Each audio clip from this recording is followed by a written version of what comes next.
Shalom, selamat pagi. Apa kabar semuanya? Sehat? Semoga tetap sehat dan semangat. Kita bertemu lagi dalam KKR dengan tema besar, Rahasia Tahu di Alkitab. Dan pagi ini kita akan bahas satu topik dengan judul Ketika Karakter Tionghoa Bercerita. Ini adalah bagian kedua dari satu seri KKR 7 sesi. Jadi bagi Anda yang baru mengikuti pagi ini, sebaiknya Anda juga menonton bagian pertama dari KKR ini di YouTube channel Mempelajari Alkitab. Atau Anda bisa ketik saja di search pada saat Anda ada di YouTube, ketik saja Rahasia Tahu di Alkitab. Baik, pagi ini kita akan berbicara mengenai bahasa. Paling tidak ada 6.500 bahasa lisan yang digunakan di seluruh dunia. Namun 2.000 daripada bahasa-bahasa lisan itu hanya digunakan oleh tidak lebih dari 1.000 orang. Dan apakah bahasa yang paling banyak digunakan orang di seluruh dunia? Kalau Anda menjawab bahasa Inggris, maka jawabannya kurang tepat. Sebab survei di tahun 2017 mengatakan bahwa bahasa Inggris hanya masuk nomor 3 besar. Nomor satunya, juara pertamanya adalah bahasa Mandarin. Nah, pengguna bahasa Mandarin jauh melampaui pemakai bahasa Inggris, tentu disebabkan oleh karena jumlah penduduk Tiongkok yang sangat besar.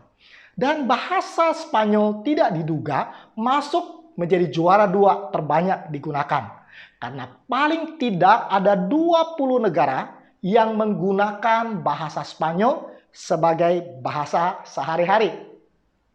Namun kalau Anda suka surfing internet, maka menurut bagan di samping ini, maka diketahui bahwa ada 52% bahasa yang dipakai di dunia maya adalah bahasa Inggris. Jadi penting juga mempelajari dan menguasai bahasa Inggris. Baik, dari sudut pandangan orang Barat, maka ini adalah daftar bahasa-bahasa yang masuk 3 kategori, yaitu mudah, lalu kemudian lumayan susah, dan sangat susah. Nah, bagan sebelah sini adalah daftar daripada bahasa-bahasa yang masuk kategori mudah dipelajari. Nah, di list ini kita bisa lihat bahasa Spanyol, kemudian bahasa Portugis dan Belanda, dan lain-lainnya.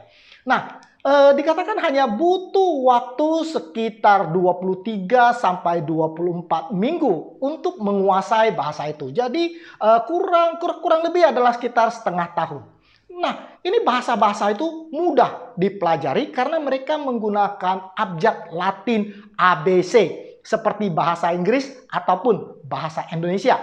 Dan kemudian yang termasuk lumayan susah dipelajari adalah antara lain bahasa Greka, bahasa Yunani, dan juga bahasa Thailand, bahasa India, bahasa Vietnam, dan lain-lainnya. Nah, untuk menguasai bahasa-bahasa ini diperlukan waktu 44 minggu atau kurang lebih 11 bulan. Mengapa tulisan ini termasuk agak sulit dipelajari? Oleh karena bahasa-bahasa ini tidak menggunakan abjad Latin seperti kita. Nah, kemudian ada 4 bahasa yang menurut orang Barat sangat sulit untuk dikuasai. Anda bisa tebak apa itu? Ya, Arab, Korea, Jepang, dan yang terakhir adalah Mandarin. Untuk menguasainya dibutuhkan waktu 1,5 sampai 2 tahun lamanya. Baik, apa yang membuat bahasa Mandarin itu sulit untuk dipelajari? Pertama, karena tulisannya. Satu kata di dalam bahasa Indonesia atau bahasa Inggris dibentuk dari beberapa huruf yang diambil dari 26 abjad Latin. Misalnya kata makan itu diambil dari kata M, K, A, N. Lalu dibentuk menjadi makan. Nah, jadi kita hanya perlu menguasai 26 abjad Latin, kita sudah bisa membentuk kata-kata. Sedangkan setiap karakter bahasa Mandarin itu dibentuk dari 226 radikal. Ya, nah radikal ini adalah unit dasar untuk membentuk sebuah karakter. Jadi makin banyak radikal yang dipakai, tentunya menjadi makin rumit. Nah, tulisan Mandarin juga dihitung berapa strokes atau berapa goresan. Nah, hari ini kita akan belajar bahasa Mandarin. Saya akan mengajar Anda satu karakter Mandarin yang paling mudah dulu. Ini adalah yi. Yi ini tentu artinya adalah satu, tentu gampang karena hanya ada satu goresan. Lalu kemudian yang kedua ini adalah ini artinya dua. Masih mudah karena hanya ada dua goresan. Dan kemudian berikut ini adalah san, artinya tiga. Ini juga mudah, tiga goresan. Ternyata bahasa Mandarin tidak sesulit itu, bukan? Tetapi kita baru pusing kalau ketemu dengan karakter seperti yang ini. Ini berisi 57 goresan. Nah, karakter ini artinya cuma bunyi yang terjadi pada saat seseorang menghempaskan tepung ke atas meja untuk bikin mie. Mudah-mudahan karakter ini tidak melemahkan semangat yang mau belajar bahasa Mandarin. Jadi bahasa Mandarin ini sulit oleh karena kita harus menghafal setiap bunyi daripada karakter itu satu persatu. Dan apa bunyinya dan apa artinya. Nah, mungkin Anda yang mau belajar bahasa Mandarin bertanya, lalu berapa karakter yang saya harus hafal? Ada berapa karakter di dalam bahasa Tionghoa? Nah, menurut kamus bahasa Mandarin, Han Ta Shi Dian ini kamus bahasa Mandarin. Isi daripada karakter-karakter bahasa Mandarin di dalamnya adalah 54.000. Ini belum terlalu banyak. Tetapi kalau Anda merasa kurang menantang, Anda dapat coba ke dictionary yang disebut sebagai Chinese Variant Form atau yang disebut sebagai Zhonghua Zhihai. Nah, Zhonghua Zhihai ini berisi 106.000 karakter 230. Jadi ada 100.000 karakter yang harus Anda hafal. Nah, kalau Anda membuat satu tekad, satu janji untuk menghafal satu karakter setiap hari, nah Anda baru bisa menguasai semua karakter Tionghoa itu dalam waktu 291 tahun. Tetapi berita baiknya adalah Anda hanya dengan menguasai 2.500 karakter saja, Anda sudah bisa membaca 97% tulisan sehari-hari. Dan untuk membaca Alkitab, Anda perlu menguasai 3.000 karakter. Nah, kemudian kesulitan yang kedua dari belajar bahasa Mandarin adalah nada. Nah, bahasa Mandarin setiap karakter ada 4 nada. Beda nada, beda artinya. Misalnya contoh kata ma. Bahasa Indonesia hanya mengenal 2 nada. Nada rendah kalau lagi santai, nada tinggi kalau lagi emosi. Nah, Mandarin punya 4 nada. Keempat karakter itu sama bunyinya, yaitu ma. Tetapi nada yang membedakannya. Nah, ini adalah ma, ma, ma, ma. Nah, masing-masing mempunyai arti yang berbeda. Ya, ma yang pertama adalah ibu, ma itu adalah rami, ma itu adalah kuda, ma itu adalah marah.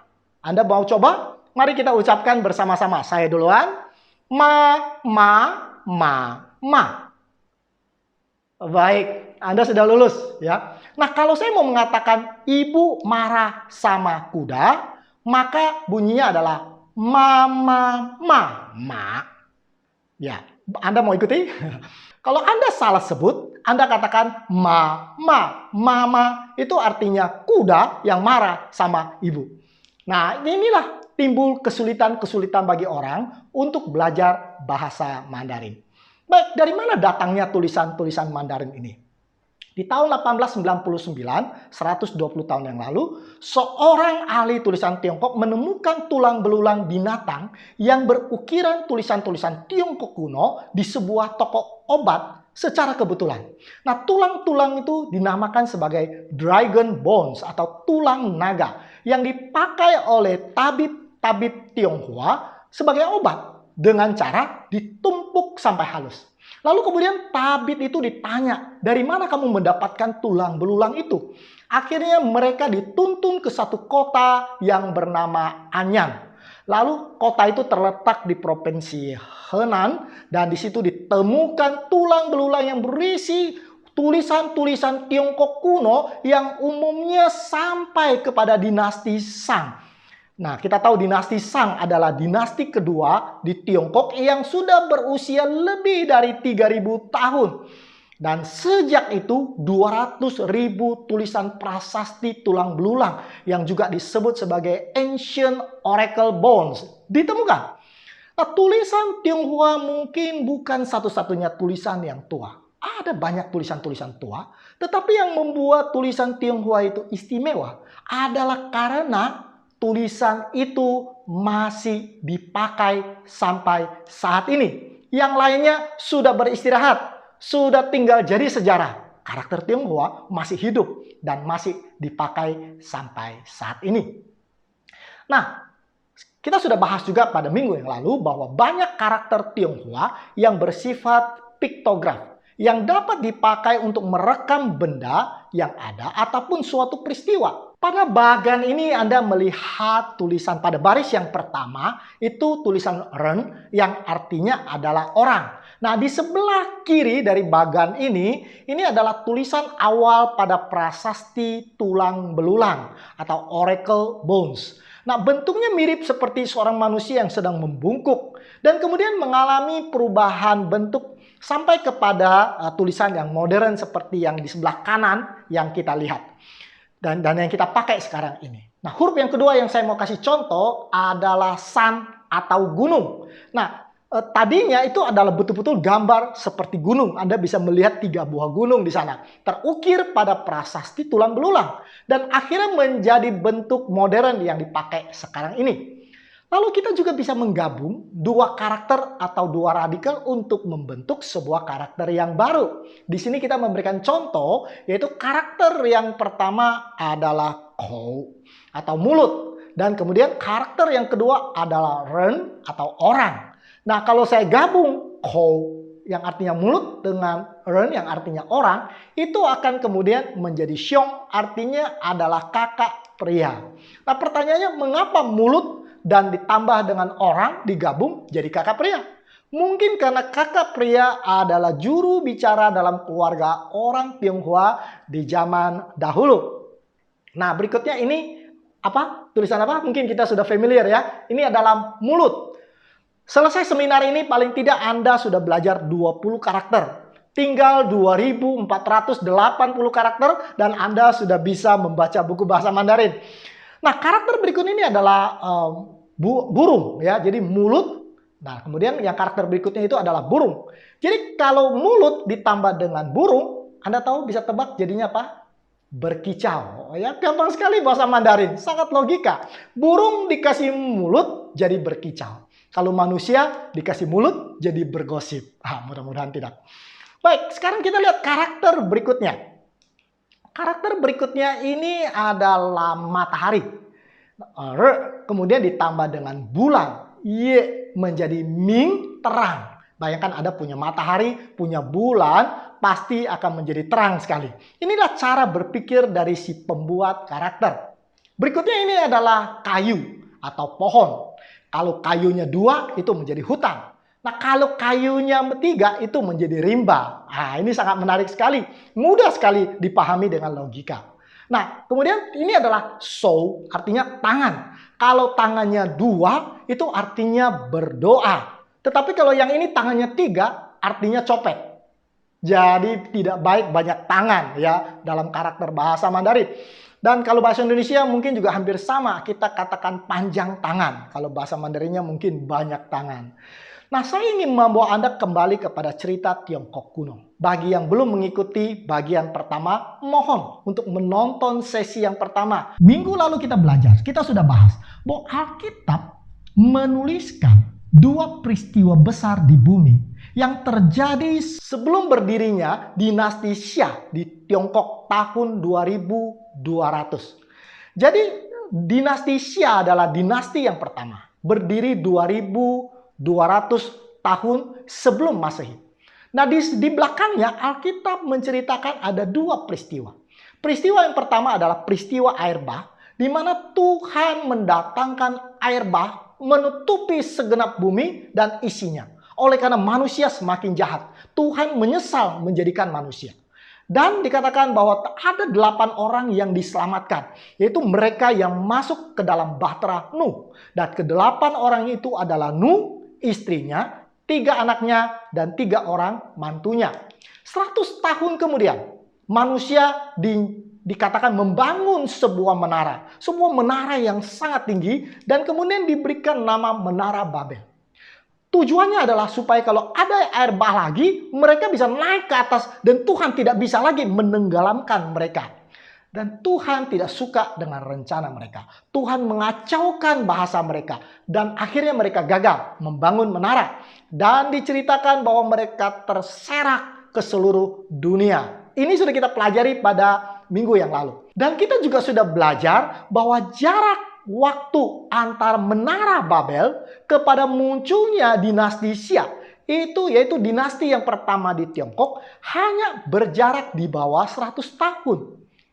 Mungkinkah bangsa Tiongkok yang mula-mula datang dari penduduk di kota Babel yang terserak dan terpisah oleh karena bahasanya dikacaukan oleh Allah. Kemudian mereka menuju ke arah timur, ke tempat yang baru dan membangun satu bangsa yang baru. Dan untuk membuktikan hipotesa saya, minggu lalu kita sudah bahas mengenai dua karakter Tionghoa. Yang pertama adalah Qian. Kata Qian ini adalah berpindah, migrasi. Nah, kita juga sudah belajar bahwa bahasa Mandarin tadi atau karakter bahasa Mandarin itu dapat merupakan gabungan daripada beberapa karakter yang lain. Nah, demikian juga karakter Qian ini saya bisa pisahkan menjadi 4 bagian. Dan kita bisa melihat kata yang pertama itu adalah barat, kemudian ada besar, ta, kemudian ada perpisahan, kemudian berjalan karakter yang terakhir, Chou Pian, berjalan. Nah, pertanyaan adalah mengapa karakter Qian ada unsur barat, ada unsur besar, ada unsur perpisahan, ada unsur berjalan? Apakah karakter ini ingin berbicara bahwa bangsa Tiongkok itu datang dari arah barat, berjalan menuju ke timur, dan kemudian itu terjadi oleh karena ada satu perpisahan yang besar yang mengakibatkan mereka harus berjalan dan kemudian meninggalkan tempat itu? Kemudian karakter yang kedua yang kita bahas minggu lalu adalah karakter Chuan. Nah, Chuan itu juga terdiri paling tidak ada 3 karakter yang kita bisa pecah. Nah, kalau kita lihat di sini kata Chuan itu di sebelah kirinya ada kapal, kemudian di sebelah kanan atas bawah, atasnya angka 8, bawahnya mulut yang juga bisa kita katakan sebagai orang. Jadi perahu dengan 8 orang. Itulah Chuan, itulah kapal. Nah, tentu ini satu pertanyaan yang luar biasa buat kita yang belajar bahasa Mandarin. Apakah mungkin si pembuat karakter ingin bercerita mengenai Bahtera Nuh dengan 8 orang yang ada di dalamnya?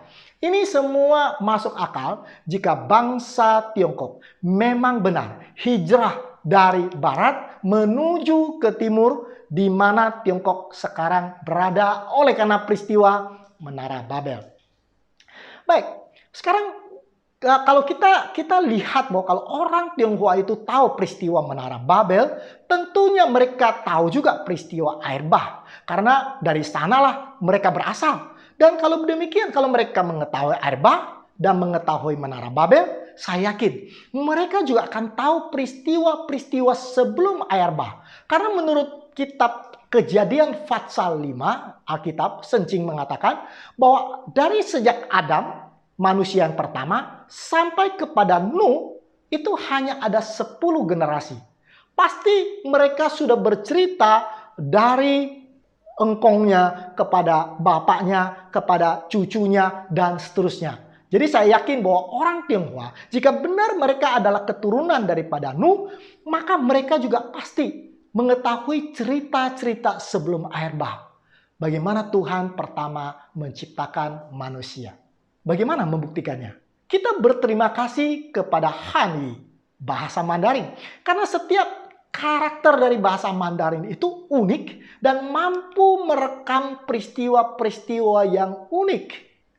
Dan hari ini kita akan membiarkan Han Yi, karakter bahasa Mandarin, bercerita kepada kita. Baik, pertama kita akan buka Kejadian Fatsal yang pertama, ayat yang ke-26. Yang mengatakan, berfirmanlah Allah, baiklah kita menjadikan manusia menurut gambar dan rupa kita. Jadi di Kejadian 1 ayat 26 mengatakan bahwa Allah menciptakan manusia menurut rupa Allah. Kemudian Kejadian 2 ayat 7 berbunyi, ketika itulah Tuhan Allah membentuk manusia dari debu tanah dan menghembuskan nafas hidup ke dalam hidungnya. Demikianlah manusia itu menjadi makhluk yang hidup. Jadi kitab Kejadian di awal itu menceritakan Tuhan membentuk Adam, manusia yang pertama, dari debu tanah. Jadi dia membentuk Adam dari debu tanah dan dengan penuh kasih sayang Tuhan meniupkan nafas hidup ke dalam lubang hidungnya. Dan kemudian Adam menjadi makhluk hidup dan Adam mulai bergerak. Nah, kata mencipta dalam bahasa Mandarinnya adalah Chao. Ini karakternya.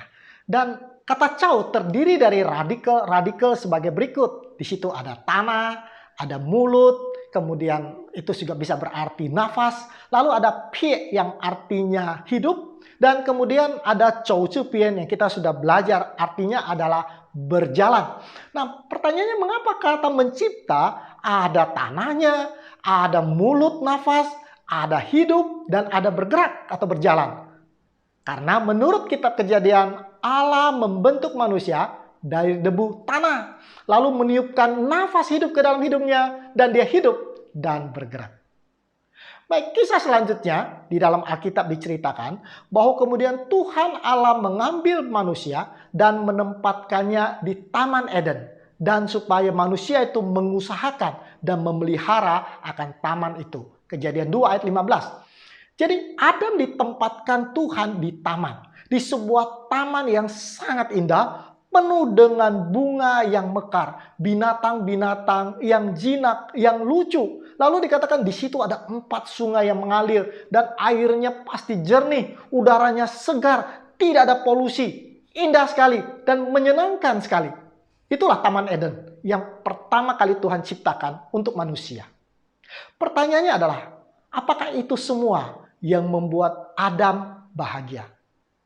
Pertanyaan buat kita, apa yang bisa membuat manusia bahagia? Apakah uang? Apakah jabatan? Apakah kekuasaan?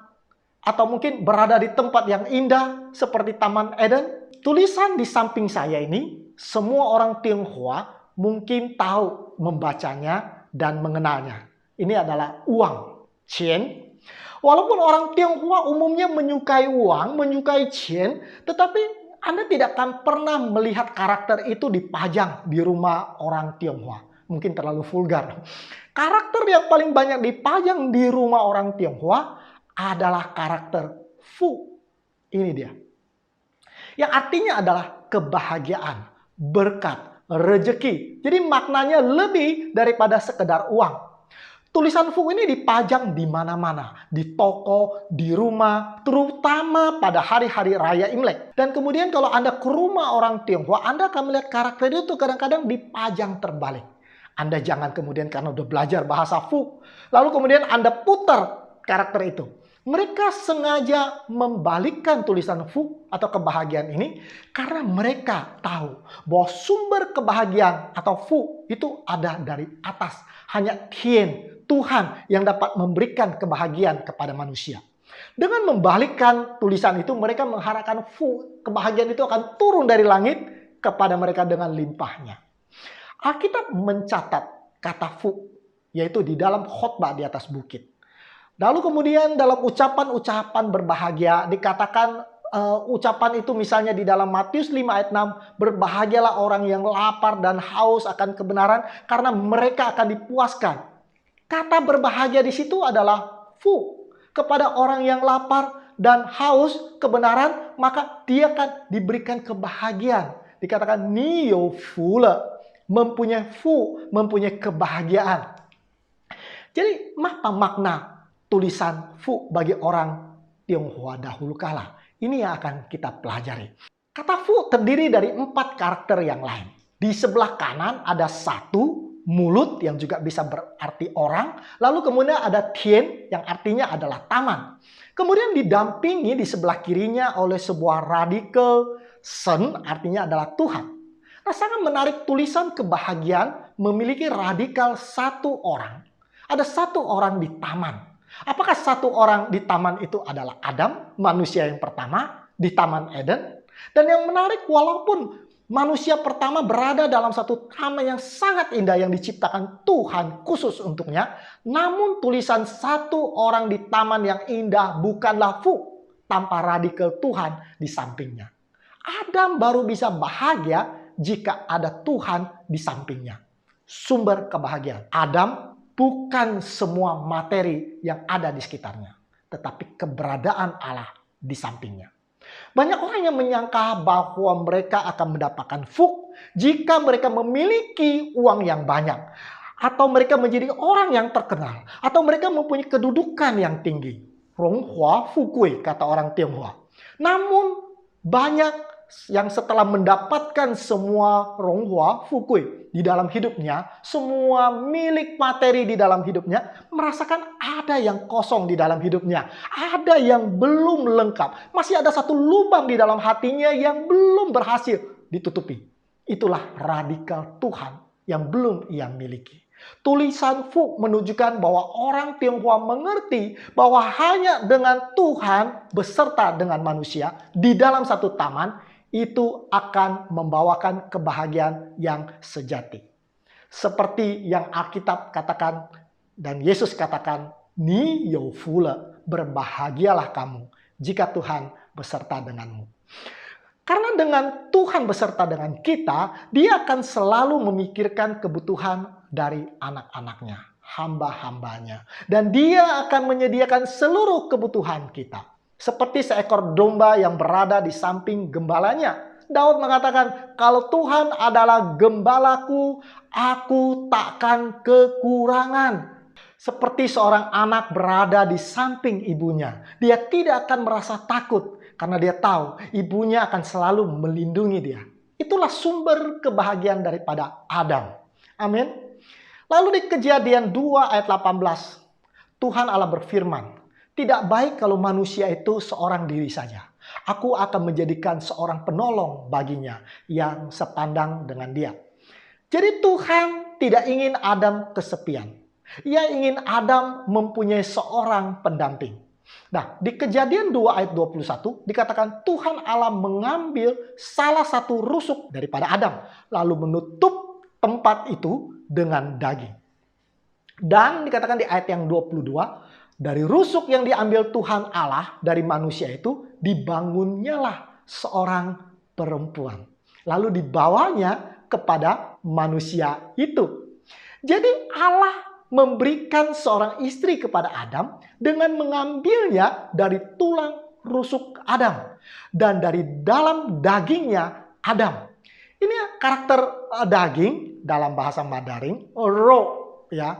Anda melihat bahwa kata ro di dalamnya ada tulisan ren. Anda bisa menemukan itu. Ren adalah manusia.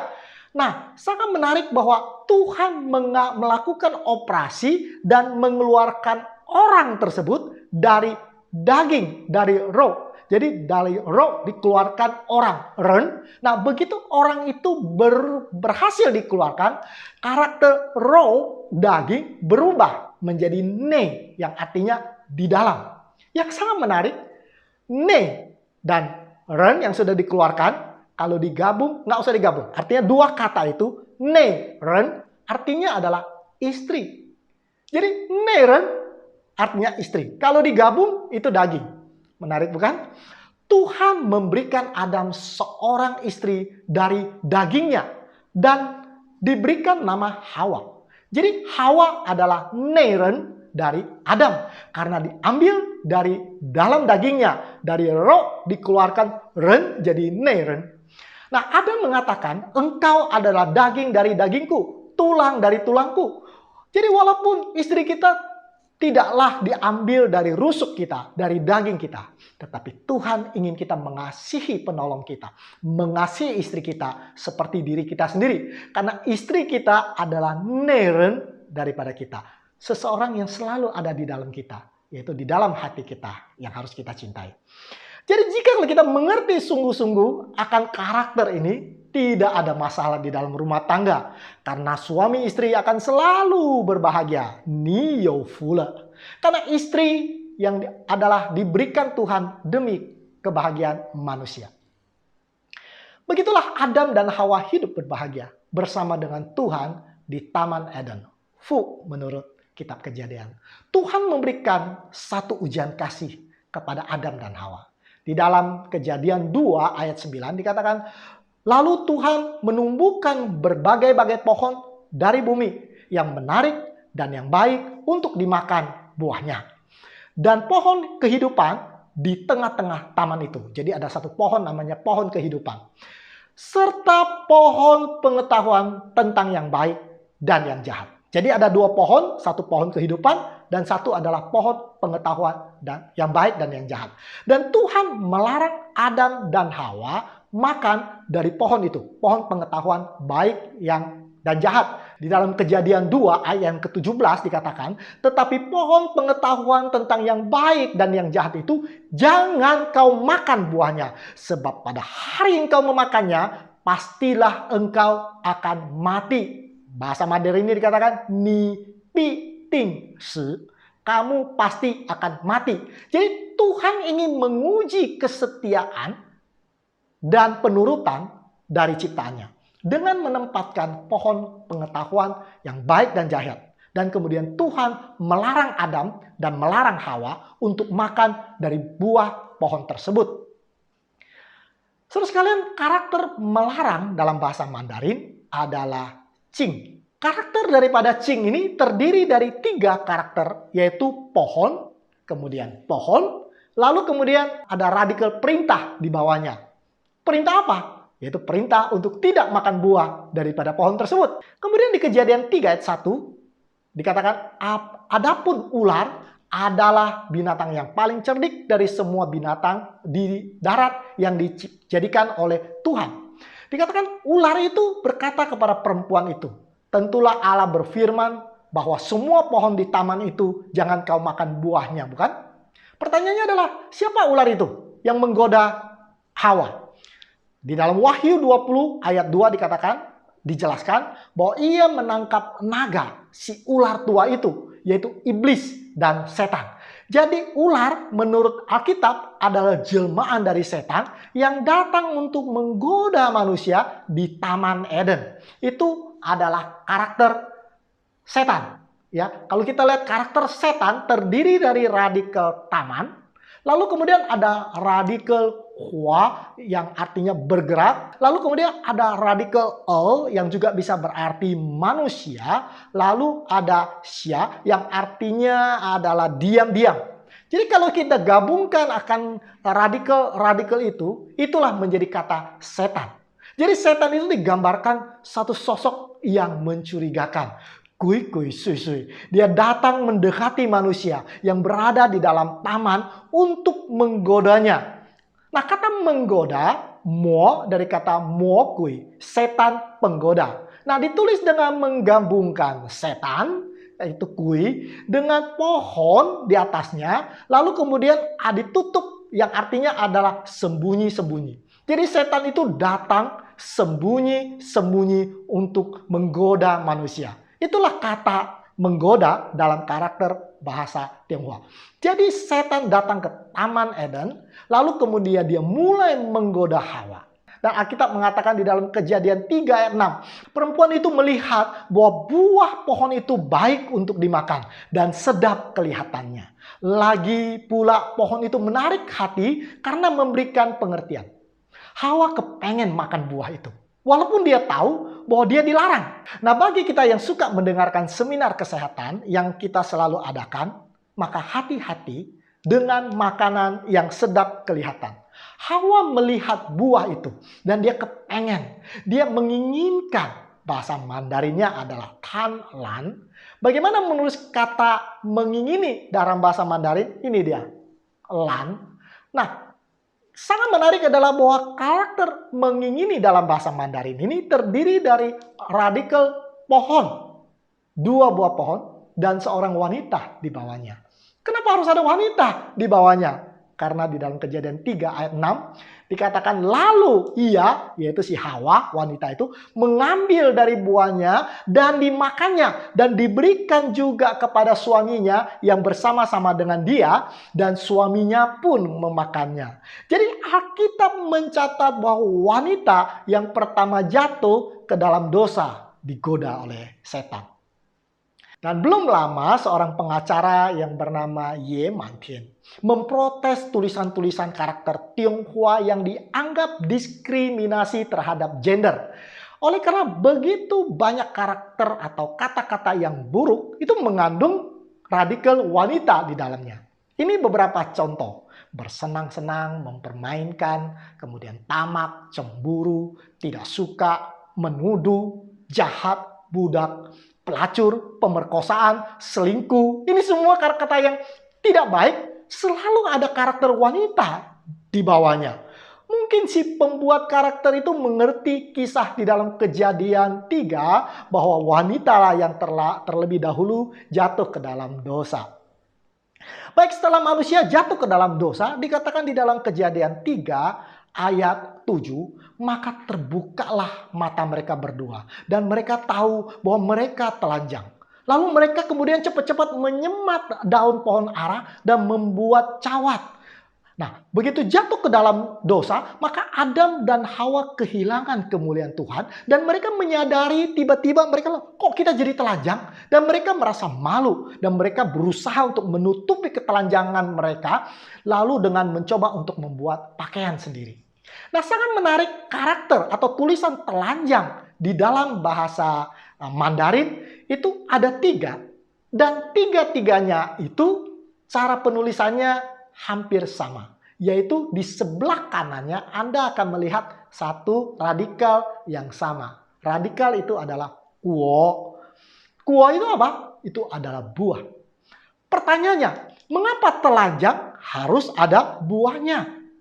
Hanya orang Kristen bisa cepat menjawab. Karena ketika manusia memakan buah pengetahuan baik dan jahat, mereka merasa telanjang. Itu sebabnya ada buah di dalam ketiga kata telanjang tersebut. Selanjutnya diceritakan bahwa mereka kemudian membuat pakaian dari daun pohon ara untuk menutupi ketelanjangan mereka. Apakah mereka berhasil? Mari kita lihat di dalam Kejadian 3 ayat 8. Ketika mereka mendengar bunyi langkah Tuhan Allah yang berjalan-jalan dalam taman itu pada waktu hari sejuk, maka bersembunyilah manusia dan istrinya terhadap Tuhan Allah di antara pohon-pohon dalam taman. Jadi walaupun mereka merasa mereka sudah berpakaian, mereka tetap merasa malu untuk bertemu dengan Tuhan. So sekalian kita bersyukur bahwa walaupun manusia yang jatuh ke dalam dosa, Allah masih mencari kita. Allah tidak meninggalkan kita. Malah manusia yang kemudian merasa malu dan lari dari Allah. Dan bersembunyi di balik pohon. Nah, kata bersembunyi di dalam karakter Tionghoa adalah tuo. Nah, sangat menarik kata tuo. Kalau Anda lihat di sebelah kiri ada tubuh, badan. Lalu kemudian ada kata sambung, naik. Lalu ada kata pohon. Yang menggambarkan bahwa manusia oleh karena dia merasa malu, dia kemudian bersembunyi di balik pohon. Karena malu dengan dosa mereka. Mereka merasa bersalah karena mereka sudah melanggar firman Tuhan. Dan sangat menarik bahwa kata bersalah dalam bahasa Mandarin ada karakter hati, di sampingnya ada karakter setan. Ketika kita mengizinkan setan masuk ke dalam hati kita, maka kita akan berbuat sesuatu yang akan membuat kita menyesal. Selanjutnya di dalam Kejadian 3 ayat 24 diceritakan bahwa kemudian Tuhan menghalau manusia. Dan di sebelah timur Taman Eden ditempatkannya lah beberapa kerub dengan pedang yang menyala-nyala dan menyambar-nyambar untuk menjaga jalan menuju kepada pohon kehidupan. Jadi Tuhan melarang manusia yang pertama itu untuk masuk ke dalam Taman Eden supaya mereka tidak bisa memakan buah pohon kehidupan. Sebab buah pohon kehidupan itu akan memberikan hidup yang kekal, sementara manusia sekarang sudah jatuh ke dalam dosa. Tentu berbahaya kalau manusia kekal di dalam penderitaan. Baik, ini adalah huruf men atau pintu. Anda bisa lihat tulisan ini. Dan kemudian yang kedua ini ada artinya pagar atau pertahanan, ya. Dan sangat menarik, karakter ini, kata pertahanan itu di tengah-tengahnya ada karakter pohon. Kita sudah belajar, ini adalah karakter pohon yang menggambarkan bahwa malaikat yang menjaga pintu Taman Eden agar manusia tidak dapat datang kepada pohon kehidupan dan memakan buah darinya. Tapi saudara sekalian, ini adalah awal daripada penderitaan manusia. Manusia sudah kehilangan kemuliaan Allah, terpisah dari penciptanya oleh karena dosa. Fu telah hilang dari tengah-tengah manusia karena Allah tidak lagi bersama dengan satu orang di taman. Allah tidak dapat bersama-sama dengan orang yang berdosa. Karena dosalah kemudian kita terpisah dari hal kita. Tidak saja manusia yang menanggung akibat dari pelanggarannya. Bumi juga ikut menanggungnya. Adam dan Hawa menyaksikan untuk yang pertama kalinya bunga-bunga berguguran. Dan tidak hanya bunga yang gugur, Adam dan Hawa harus menyaksikan kematian dari anaknya ketika Kain, sang kakak, membunuh adiknya si Habel. Kata abang, kakak di dalam karakter Tionghoa adalah Xiong. Xiong Ti artinya kakak adik. Xiong Shou artinya pembunuh. Jadi kata Xiong Ti, kakak, itu dengan Xiong Shou sama bunyinya dan mirip tulisannya. Karena kakak yang pertama berubah menjadi pembunuh yang pertama. Dan sejak ini manusia makin jauh dari Tuhan. Dosa menambah penderitaan manusia.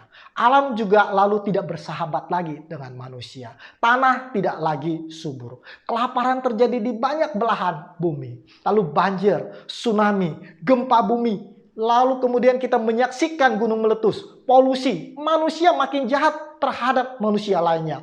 Pembunuhan, pemerkosaan, perampokan menjadi berita sehari-hari. Penyakit pun makin lama makin banyak. Kita sekarang dicekam ketakutan oleh karena pandemi virus COVID yang melanda dunia.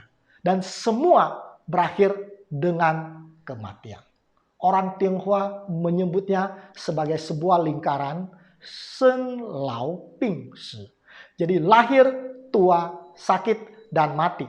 Semuanya oleh karena dosa. Di dalam Roma 6 ayat 23 dikatakan, "Inwei cui de gongjia nai shi shi."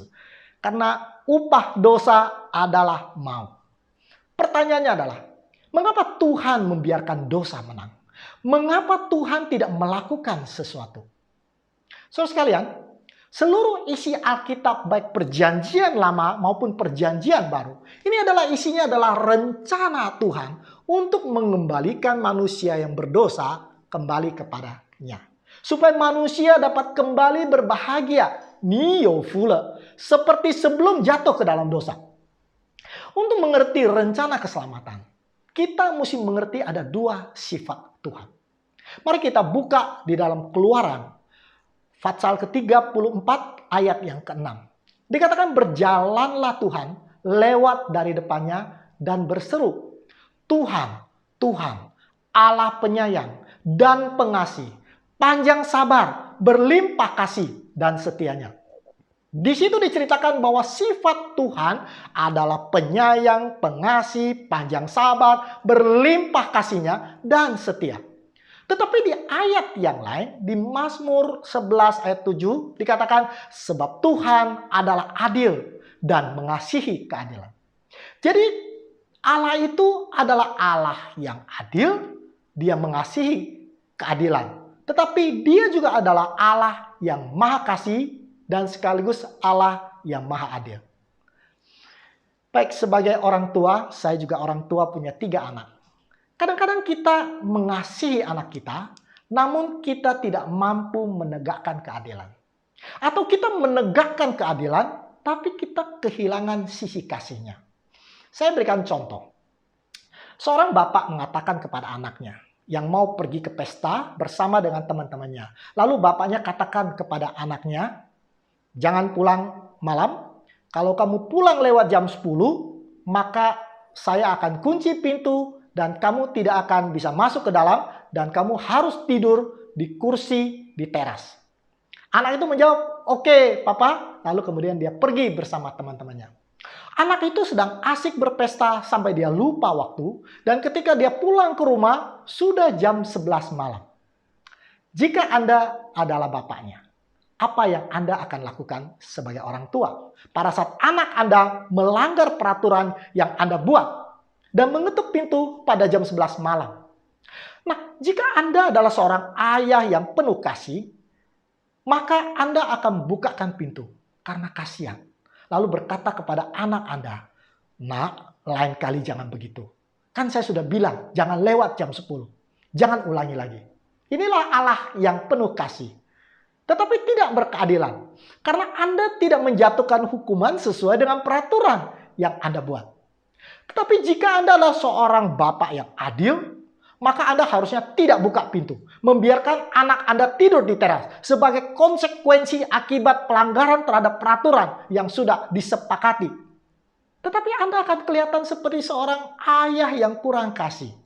Tetangga-tetangga yang lewat akan katakan, "Kejam sekali bapak itu." Tetapi jikalau kita adalah seorang bapak yang penuh kasih dan juga berkeadilan, maka yang seharusnya kita lakukan adalah membuka pintu dan berkata kepada anak kita, "Nak, karena kamu sudah melanggar peraturan, maka kamu harus menjalankan hukuman yang sudah kita sepakati. Dan kamu harus tidur di teras malam ini. Tetapi karena Papa mengasihimu, maka Papa akan menemanimu tidur di teras." Kemudian bapaknya masuk kembali, dia mengambil bantal, dia mengambil guling, dan kemudian dia tidur bersama dengan anaknya di teras. Itulah seorang bapak yang adil dan sekaligus berbelas kasihan. Allah kita adalah Allah yang maha adil dan juga Allah yang maha kasih. Jadi Allah tidak bisa membiarkan manusia yang jatuh ke dalam dosa bebas begitu saja dari hukuman, oleh karena hukum Tuhan mengatakan upah dosa adalah maut. Tetapi Tuhan juga tidak mau membinasakan manusia begitu saja, oleh karena Dia adalah Allah yang maha kasih. Sehingga Allah di dalam kemahakasihannya, di dalam kemahaadilannya, Dia membuat sebuah rencana keselamatan yang dramatis. Seperti yang tertulis di dalam Yohanes 3 ayat 16. Karena begitu besar kasih Allah akan dunia ini, sehingga Ia telah mengaruniakan anaknya yang tunggal, supaya setiap orang yang percaya kepadanya tidak binasa, melainkan beroleh hidup yang kekal. Allah membuat rencana untuk mengirim anaknya yang tunggal, Tu Senzi. Orang Tionghoa mengerti makna arti daripada anak tunggal. Untuk datang menerima hukuman yang seharusnya diterima oleh manusia. Sehingga kita memperoleh keselamatan atau hidup yang kekal. Sehingga manusia memperoleh kesempatan kembali kepada Allah penciptanya. Fu tadi. Untuk memberikan gambaran kepada bangsa Israel bahwa kelak akan datang anak Allah yang akan menyelesaikan masalah dosa manusia. Allah mengajarkan kepada Adam, lalu mengajarkan kepada Nuh, lalu mengajarkan kepada Abraham, dan mengajarkan kepada seluruh bangsa Israel bahwa setiap kali mereka berbuat dosa, mereka harus membawa seekor domba atau seekor kambing, lalu kemudian mengaku dosa mereka, lalu kemudian menyembelih domba itu di depan bait suci, di hadapan seorang imam.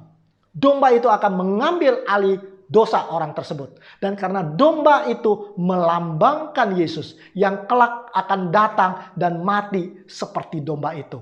Karena dia harus mengambil alih dosa manusia. Dan kemudian darah daripada domba itu akan mengalir. Yang itu mengingatkan manusia bahwa tanpa pertumpahan darah tidak ada pengampunan dosa.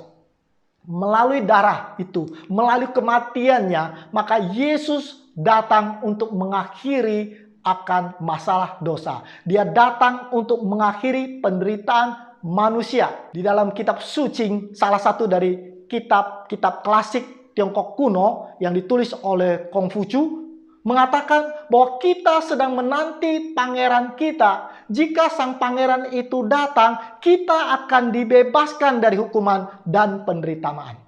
Mungkinkah Kongfucu mengerti bahwa kita akan diselamatkan oleh seorang pangeran yang tidak lain dan tidak bukan adalah Yesus, anak tunggal Allah. Lebih jauh, Kongfucu mengatakan, dia mengerti akan upacara korban kepada langit dan bumi, akan mendapati bahwa memerintah negara seperti membalik telapak tangan. Mengapa Kongfucu begitu mengagumi akan upacara korban? Mungkinkah dia tahu bahwa itulah satu-satunya cara kita untuk dapat kembali kepada Tuhan, agar kita kembali dikatakan Ni You Fule. Kebahagiaan itu akan menjadi milik kita lagi. Minggu lalu kita sudah membahas bagaimana kaisar-kaisar Tiongkok dahulu setiap tahun mereka membawa seekor kambing dan melakukan korban bakaran di Santong, di pesisir timur. Apakah para kaisar itu juga mengerti bahwa tanpa korban, tanpa pertumpahan darah, tidak ada keselamatan? Saat mau keluar dari tanah Mesir, bangsa Israel mengadakan sebuah upacara yang disebut sebagai Paskah.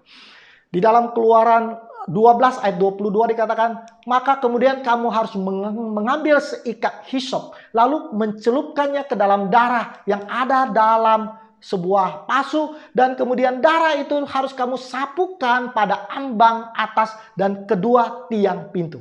Jadi pada hari Paskah, orang Israel itu harus membubuhkan di ambang pintu dan kepada tiang-tiangnya, dia harus bubuhkan darah anak domba sebagai lambang bahwa darah anak domba itu akan meluputkan anak sulung mereka dari kematian. Sementara anak sulung mereka selamat, anak tunggal Allah harus mati. Itulah sebabnya orang Tionghoa barangkali suka memakai kain merah pada ambang pintunya. Kebetulan Alkitab Perjanjian Baru menggenapi janji kedatangan Yesus Kristus, anak tunggal Allah, sang pangeran menurut Kongfucu. Matius 1 ayat 12 dikatakan, ia akan melahirkan anak laki-laki, dan engkau akan menamakan dia Yesus Kristus, karena dialah yang akan menyelamatkan umatnya dari dosa mereka. Anak Allah yang ditunggu-tunggu, anak domba yang akan mengambil alih dosa manusia, akhirnya menjelma menjadi manusia. Yesus di dalam Alkitab disebut sebagai firman atau Tao di dalam Alkitab bahasa Mandarin. Di dalam Yohanes 1 ayat 1, kitab bahasa Mandarin mengatakan Tai Chu You Tao, Tao Yi Shen Tong Zai, Tao Jiushi Shen. Artinya adalah dikatakan pada mulanya adalah firman. Jadi firman itu di dalam bahasa Mandarin dikatakan sebagai Tao. Firman itu bersama-sama dengan Allah, dan firman itu adalah Allah. Firman itu tidak lain dan tidak bukan adalah Yesus Kristus. Dan sangat menarik bahwa Alkitab bahasa Mandarin menerjemahkan firman itu sebagai Tao. Apakah Tao yang dikagumi dan disebut-sebut di dalam kitab klasik kuno oleh Kongfucu dan oleh Lao Tzu di dalam Tao Te Ching adalah Yesus Kristus? Kita akan belajar lebih banyak minggu yang akan datang. Nah, Yesus anak domba Allah, di dalam hidupnya dia selalu mengajarkan Tao, yaitu firman, kepada orang banyak. Dan dikatakan di dalam Matius 7 ayat 28, dan setelah Yesus mengakhiri perkataan itu, takjublah orang mendengarkan pengajarannya. Orang senang dengan firman, orang senang dengan Tao yang dibawakan oleh Yesus. Dan itu tidak heran, oleh karena dialah Tao itu sendiri. Dialah firman itu sendiri. Di dalam kitab I Ching, dari salah satu dari Sisu Ucing mengatakan bahwa orang suci itu akan mengajar Tao, firman Tuhan, dan seluruh alam semesta menyerah kepada dia. Luar biasa. Apakah orang suci yang dimaksud di situ adalah Yesus? Baik, Yesus bukan hanya mengajar Tao saja. Dia juga menyembuhkan orang sakit. Orang buta menjadi bisa melihat. Orang lumpuh kini bisa berjalan. Bahkan orang mati Yesus bangkitkan. Karena dia selalu berbelas kasihan melihat manusia menderita. Terutama penderitaan karena dosa. Dan banyak orang yang datang kepadanya bukan hanya memperoleh akan kesembuhan secara fisik, tetapi juga kesembuhan dari dosa. Dikatakan, jika kita mengaku dosa kita, maka ia adalah setia dan adil. Sehingga ia akan mengampuni segala dosa kita dan menyucikan kita dari segala kejahatan. 1 Yohanes 1 ayat yang ke-9. Di dalam Tao Te Ching dikatakan bahwa Karena bersama tahu, karena engkau mencari, engkau akan mendapatkan. Karena engkau berbuat dosa, engkau akan diampuni. Itulah sebabnya setiap orang mengasihi tahu. Yesus mengampuni dosa dengan cara yang tragis. Dia harus mengambil alih dosa kita beserta dengan hukumannya. Dia sendiri yang tidak berdosa, tetapi dia harus menderita karena dosa kita, supaya kita bisa dibenarkan dan diselamatkan.